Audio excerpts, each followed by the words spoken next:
Hi, this is Marcia, and today we're talking about collecting data in your small group. Hi, everybody. Today, what we're going to talk about is how to use data inside of your small groups. I'm going to first start about paper versus tech.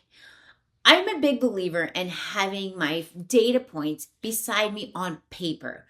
Why? Because I'm not going to forget about it. Sometimes if it's on a laptop, I might be using my laptop for another studio, or I might just forget to pull it up. And then I'm like in the moment, but if I have this sitting at my small group, just a plain old clipboard and my data points, then it's going to be easy for me to go in and use.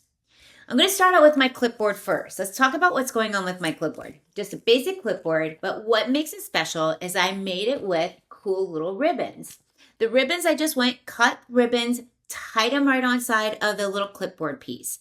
The reason why I do that is when I'm keeping track of the data and it's sitting at my desk, the students cannot see the student names. All I have to do is pull it over, quickly jot down the numbers, and then now if it's accidentally sitting out, the students are going to be like, oh, she gave me a 3 or a 4. It's just going to just be a clipboard that's really cute and fun. And plus, I know that this is my data clipboard, and I know that it's cute, fun, and I'm always going to grab it. The next thing I'm going to talk about is how I keep track of the data inside of my small groups. First of all, I just have my student roster printed out, and you can start with that. You don't have to go any further. But I like to be a little bit organized, and I want to know what standards I'm going to be teaching throughout the week. So the next thing that I'm going to do is I'm going to keep track of my different standards. So on day 1, I teach 3.3, 3.6, 3.1. Now you're going to see a live photo of this right here so you can actually kind of zoom in and see what I'm talking about.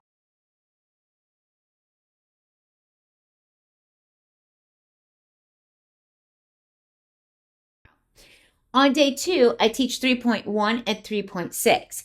And when I'm going through, I do it by different colors. So my different colors are all going to represent my different standards. That's really important because when it comes to day 5, after I've gone through and labeled out all my different standards, day 5, I repeat standards 3.3 and 3.6 again.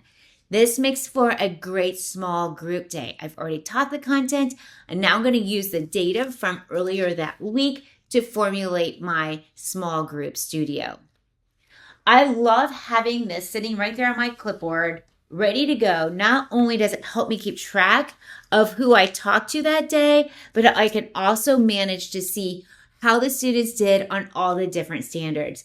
This is a great way to have quick formative data without going home and grading papers. You're going to just do it right there in the moment. So give our teacher data small group teacher data tracker a try.